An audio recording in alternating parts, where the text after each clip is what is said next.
So now we are moving on to the exercise 11.3, and in 11.3 exercise we discuss about continuous random variables.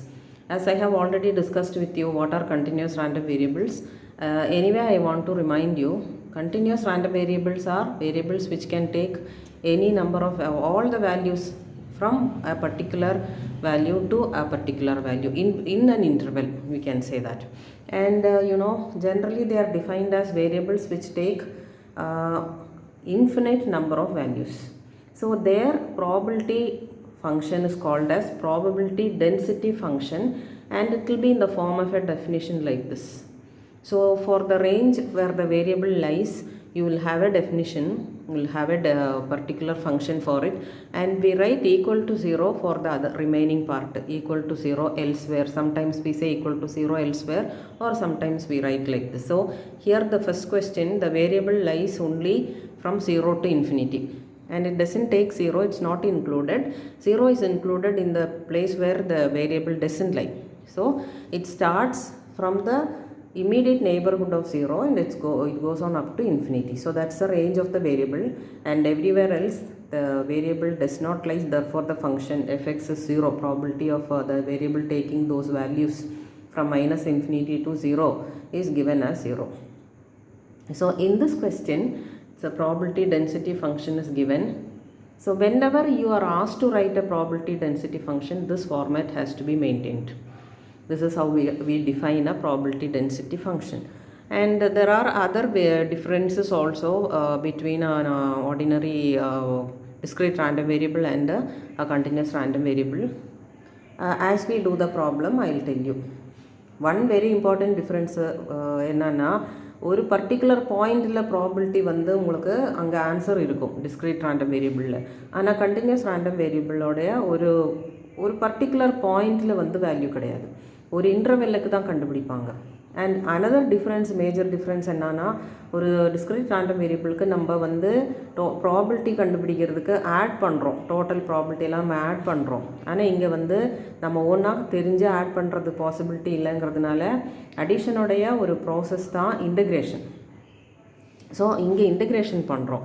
So அங்கே வந்து என்ன சொல்லுவோன்னா, f x ஒரு probability density ஃபங்க்ஷன்னா sigma p i இல்லைன்னா sigma f வந்து 1 அப்படின்னு சொல்லுவோம். இங்கே integral minus infinity to infinity f x d x 1ன்னு சொல்லுவோம்.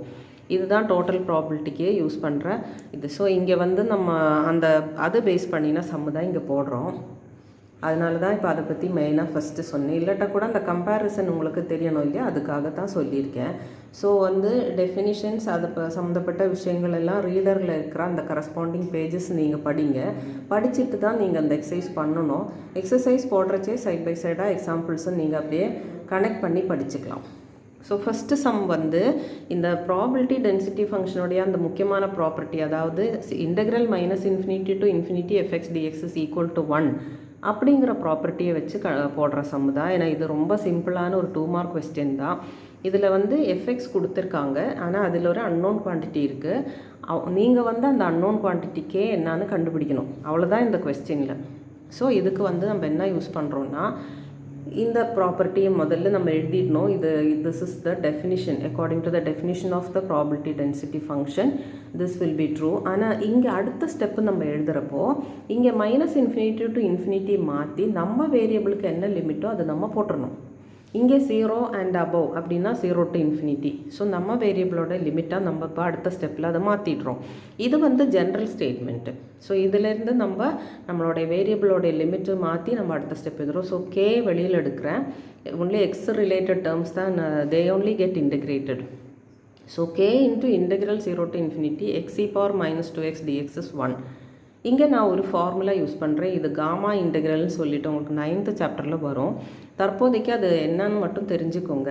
இங்கே x power n e power minus a x integral 0 to இன்ஃபினிட்டிக்கு மட்டும்தான் இதை யூஸ் பண்ணுவோம். நம்ம இந்த ஃபார்மேட்டு லிமிட்டோட ஃபார்மேட் இது இருந்து இந்த integral x power n e power minus a x d x வந்தால் that can be written as n factorial. எக்ஸோடைய பவரில் இருக்கிற n இங்கே 1, n factorial divided by a, இந்த மைனஸ் சைன் இல்லாத எடுக்கிற நம்பர் பவர் n + 1. ஸோ இங்கே 1 + 1.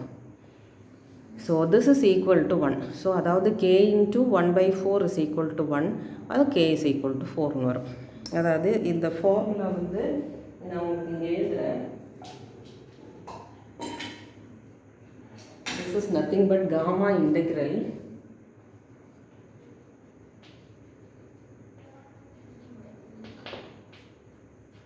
integral 0 to infinity x power n e power minus ax dx இப்படின்னு வந்தால் n factorial divided by a power n plus 1 அப்படின்னு இதை கண்டுபிடிச்சிடலாம்.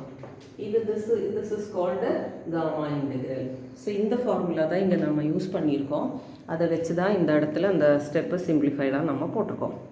அதனால தான் நமக்கு கே ஈஸியாக கண்டுபிடிக்க முடியுது. So this is one of the important formulae of integral calculus. படிச்சுக்கோங்க. இப்போ அடுத்த கொஸ்டினுக்கு போகலாம். இந்த கொஸ்டின் வந்து இதில் உள்ள எஃபெக்ட்ஸ் பார்த்தீங்கன்னா ரெண்டு ரேஞ்சில் ரெண்டு டெஃபினிஷன், அதாவது 0 to 1, 1 to 2 இந்த ரெண்டு ரேஞ்சில் தான் வேரியபிள் இருக்குது. அது முடிச்சுட்டு அடுத்த ரேஞ்சு பார்த்தீங்கன்னா அங்கெல்லாம் 0. ஸோ வந்து இதில் வந்து 3 ப்ராபிலிட்டி கேட்குறாங்க. ஒன்று வந்து probability of x lying between 0.2 and 0.6. So integral 0.2 to 0.6 of f x d x நல்லா நம்ம கவனித்து பார்க்கணும். இந்த 0.2 0.6 பார்த்தீங்கன்னா இந்த 0 to 1 மட்டும்தான் வருது. ஸோ நம்ம ஒரே டெஃபினிஷன் எக்ஸுங்கிற டெஃபினிஷன் வச்சு இதை பண்ணிடலாம். So integral 0.2 to 0.6 of x d x இது ரெண்டு நம்பருமே பார்த்தீங்கன்னா இந்த 0 to 1 இன்டர்வெல்லில் வரதால் அது ஒரு டெஃபினிஷன் வச்சு நம்ம இதை போட்டுடலாம். இன்டெக்ரல் எக்ஸ் டிஎக்ஸ்னால் x²/2.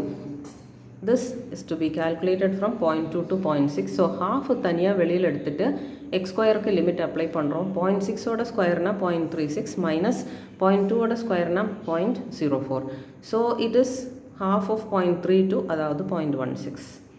Subdivision 2 is probability of x lying between 1.2 and 1.8. அதாவது integral 1.2 to 1.8 of fx dx. இந்த 1.2 and 1.8 பார்த்தீங்கன்னா ரெண்டுமே இந்த செகண்ட் இன்டர்வெல்லில் வருது, 1 to 2 வருது. ஸோ இந்த டெஃபினிஷன் நம்ம யூஸ் பண்ணிக்கலாம். அதாவது integral 2 minus x dx from 1.2 to 1.8. 2 integrate பண்ணால் 2x, x இன்டெகிரேட் பண்ணால் x²/2 from 1.2 to 1.8. ஸோ வந்து 2 into x வந்து 1.8 minus 1.2, upper limit 1.8 minus lower limit 1.2, அதாவது 2 into 0.6 அந்த டேர்ம். அடுத்தது minus half into 1.8 square minus 1.2 square.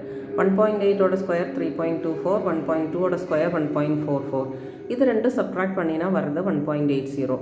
half of 1.80னா 0.9. So 1.2 minus 0.9 0.3 வரும். அதுக்கு அடுத்தது சப்டிவிஷன் 3 வந்து probability of x lying between 0.5 and 1.5. இங்கே ஒரு பிரச்சனை என்ன வரும்னாக்கா, இந்த 0.5லேருந்து 1 வரைக்கும் வேறு டெஃபினிஷன் இருக்குது, 1லேருந்து 2 வரைக்கும் அதாவது 1.5 வரைக்கும்னா வேறு டெஃபினிஷன் இருக்குது. ஸோ அது ஸ்ப்ளிட் பண்ணிக்கணும் நம்ம. இது வந்து டெஃபினிட் இன்டெக்ரலுடைய ஒரு ப்ராப்பர்ட்டி தான்.